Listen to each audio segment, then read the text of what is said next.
Hearing resumed. Ngayon naman po ay tatawagin natin si Deputy Speaker Marcoleta upang magpahayag para naman po sa mga side ng antay sa prangkisa ng ABS-CBN. Ang bagong crush ng bayan, Deputy Speaker Marcoleta, kayo na po ang magpapaliwanag. Maraming salamat po, Chairman. Deputy Speaker, dito po kayo sa podium po. Kung pong inyong mamarapatin.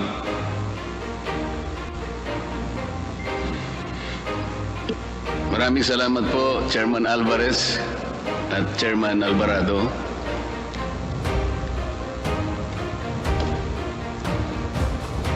A legislative franchise is a special privilege granted by the state to those who deserve it. It is not a demandable right. A franchise is imbued with public interest. The grant comes with duties and responsibilities both to the people and to their government. ABS-CBN came before this joint committee with the burden to convince each one of us that it has consensuously and faithfully discharged those duties and responsibilities from the time it was granted the privilege to operate a broadcasting company under its previous franchise. Congress has the exclusive constitutional mandate to either grant or deny a franchise application. This authority is borne out by the fact that not all who applied was afforded such privilege, which is why ABS-CBN must convince this chamber and the people that it serves that it is indeed deserving of a franchise.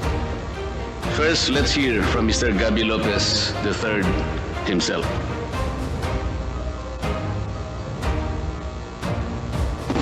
Ang sabi po ni Mr. Lopez sa kanyang mga pahayag, in my heart, I am Filipino. Tama po ba yun, Mr. Lopez? Yes, Your Honor. Okay. Madaling sabihin po kasi ito, Mr. Lopez.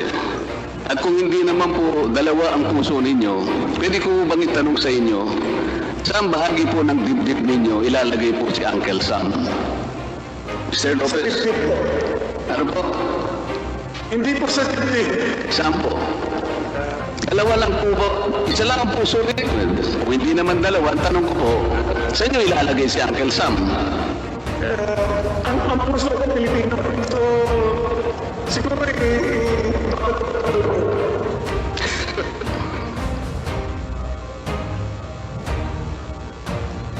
Ipinanganak sa Amerika, nag-aaral sa Amerika, nagnegosyo sa Amerika, bumoto sa Amerika, ginamit ang American passport sa maraming yugto ng kanyang buhay at paglalakbay. But now that his American citizenship has become a burden and even conflicts with our Constitution in regard to ownership and management of his Philippine business, how and to what extent does he treat his American citizenship? Can we see again that particular footage? siguro ipapatok ko lang yun. Siguro ipapatok ko lang yun. Ang sabi po niya, ibabato-bato ko na lang. That, ladies and gentlemen, is how best describe and reveal the posturing of ABS-CBN. It's not about service. It's about convenience, the advantage, and all the benefits that come with it. It's not about the Filipino people. It is all about itself, nothing more and nothing less. Gabby Lopez is an American citizen. Wala pong pagdududa na si Ginoong Gabby Lopez ay isang American citizen. Inamin naman po niya ito sa ating mga pagdinig at wala rin pong duda. Walang Pilipinong birth certificate si Ginoong Lopez. Inamin po niya na hindi iniregister ng kanyang mga magulang ang kanyang pagkapanganak sa Amerika sa pinakamalapit na konsulado o embahada ng ating bansa. Maging siya po nang sumapit siya sa hustong gulang, ay hindi po niya sinikap na kumuha ng Philippine birth certificate Madali pong gawin to. Bukod pa po sa tungkuling dapat itong iulat ayon sa ating mga batas. Ang lagi pong iminamatwid ng ABS-CBN at ang kanyang mga kapanalig ay si Ginoong Lopez ay tunay na Pilipino dahil ang kanyang mga magulang ay mga Pilipino ayon daw po sa principle ng jus sanguinis. Kailangan po nating liwanagin ito. Ang principle ng jus sanguinis ay isang disputable legal presumption. Wala pong naipakitang ebidensya na Pilipino pa rin ang mga magulang ni Ginoong Lopez nung siya ay pinanganak noong 1952 sa Amerika. Kailangan po kasi napatunayan muna ni Ginoong Lopez na Pilipino pa rin ang kanyang mga magulang nung siya ay isilang para magkaroon ng visa, ang jus sanguinis principle. Hindi po automatic ang application nito. Narito po ang mga records na pinagbasihan para mabigyan ng Filipino recognition si Ginoong Lopez. Ang una po, nakikita po ninyo sa ating screen, mga photocopy ng personal na birth certificates ng kanyang mga magulang. Hindi po authenticated o opisyal na inisyu ito ng anumang ensya ng ating bansa.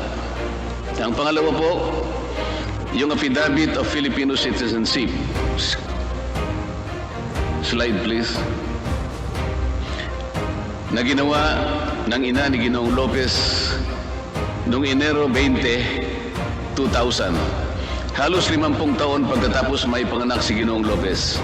Sa mata po ng ating batas, ang isang affidavit ay isang self-serving testimonial evidence at ang tinatanggap lamang ay mga hindi maitatangging mga documentary o tinatawag na object evidence. Katulad halimbawa po ng Philippine passport ng kanyang mga magulang noong ipinganak si Ginoong Lopez. Pangatlo, Philippine passport ni Mrs. Conchita Lao Lopez na ipinagkaloob sa kanya noong January 27, 1998. Ang problema po dito ay inisyo po ito 46 na taon nang nakararaan pagkatapos na mapanganak si Ginoong Lopez at hindi katibayan na simulat sa pool ay may hawak na Philippine passport ang kanyang ina. Dahil po dito ay makikita mismo sa records ng Bureau of Immigration and Deportation at ng Department of Justice ang mga sulat kamay na minota ng evaluator noong March 27, 2001. Makikita po sa slide, kaugnay ng aplikasyon ni Ginoong Lopez for Filipino recognition, nakasulat po ay ganito. There is no proof of Filipino citizenship of his mother at the time of his applicant's, at the time of his, meaning the applicant, birth on August 13, 1952. Allegedly, his mother is also deceased. Nakapagtataka po na kahit sinabi ng evaluator na walang patunay na Pilipino ang ina ni Ginoong Lopez nang siya isilang, binigyan pa rin ng BID at DOJ ng Certificate of Recognition si Ginoong Lopez. Bakit po napakahalaga nitong handwritten note ng BID? Because there is the likelihood that the parents of Mr. Gaby Lopez, particularly his father, had already been naturalized American citizens, or at the very least had categorically renounced their Filipino citizenship at the time of or even prior to the birth of Mr. Lopez in 1952. This also could be explained by why they did not report his birth to the nearest Philippine embassy or consulate in New York at the time. Without such evidence of Filipino citizenship of his parents at the time of his birth, the principle of jus sanguinis could not have benefited Mr. Lopez. At kahit natanggapin po namin na Pilipino rin si Ginoong Lopez, ay malaking problema pa rin ang kanyang pagiging Amerikano na walang puwang sa mahigpit na tagubilin ng ating saligang batas na nakasulat sa Section 11, Paragraph 1, Article 16 of the 1987 Constitution. Nasa slide po yan. Alam ko po na na-memorize na po yan ng ating mga mamamayan na nakatutok sa mga pagdinig na ginaganap natin. It must be emphasized, Mr. Chair, that contrary to ABS-CBN submission, it is not the view of the Securities and Exchange Commission that matters here. It is not the opinion of the Department of Justice that will prevail here, not even the Bureau of Immigration or other agencies. It is the will of Congress that should be accorded due respect, simply because it is Congress that has the sole and ultimate authority to grant or deny application of franchises. Philippine Depositary Receipts or PDRs. The hearings also proved that ABS-CBN, through a shell company organized by Lopez Incorporated, also violated the constitutional restriction on foreign ownership and participation when it sold 187 million PDRs to foreigners, or 62.6% of the over 298 million PDRs issued by ABS-CBN Holdings Corporation, to which the same number of underlying shares of ABS-CBN were transferred. Due to the excessive rights afforded to the holders of the PDRs, said holders are deemed beneficial owners of the underlying stocks of ABS-CBN, with corporate control enhancing mechanisms that can influence the major corporate actions that management may institute. This is again a clear circumvention of Article 16, Section 11 of the 1987 Constitution. Kahit na ABS-CBN Holdings ang nasa papel ng pagmamay-ari o karapatang bumoto sa shares ng stock representing the PDRs, hindi nito pwedeng ibenta ang mga nasabing shares dahil may contract of pledge with the Philippine Central Depository to hold the same in behalf of the holders as security for certain obligations of ABS-CBN Holdings Corporation. Hindi ba malinaw na pagbibigay ng kontrol ito sa mga dayuhang may hawak ng PDRs? Nandyan po sa slide yan.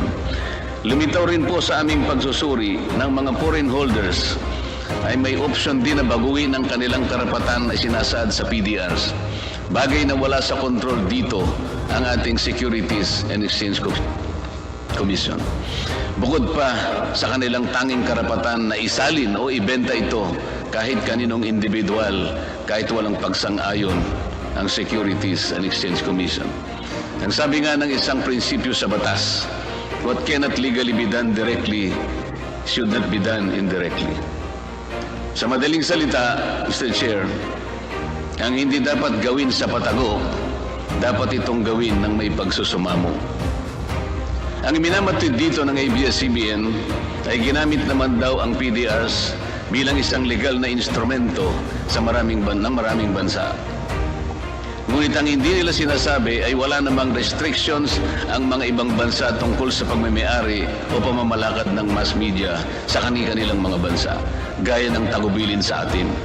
Gaya po sa Amerika, kahit 100% Filipino-owned ang TV o radio company, papayagan po ito. TV Plus and KBO pay-per-view.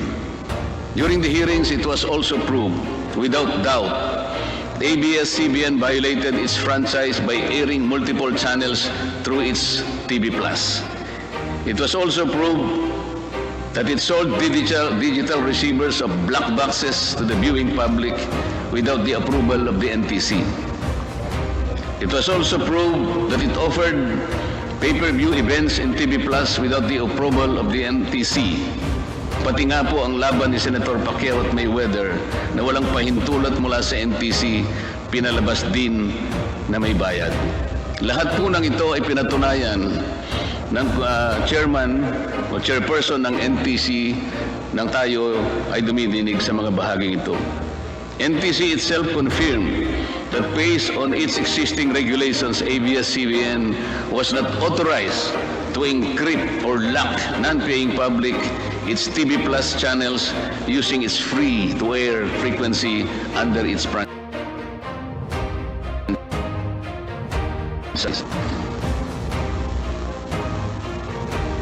NTC under oath declared that ABS-CBN completely disregarded its order or letter to refrain from airing PPV or pay-per-view services without the conditional access system guidelines that are yet to be formulated.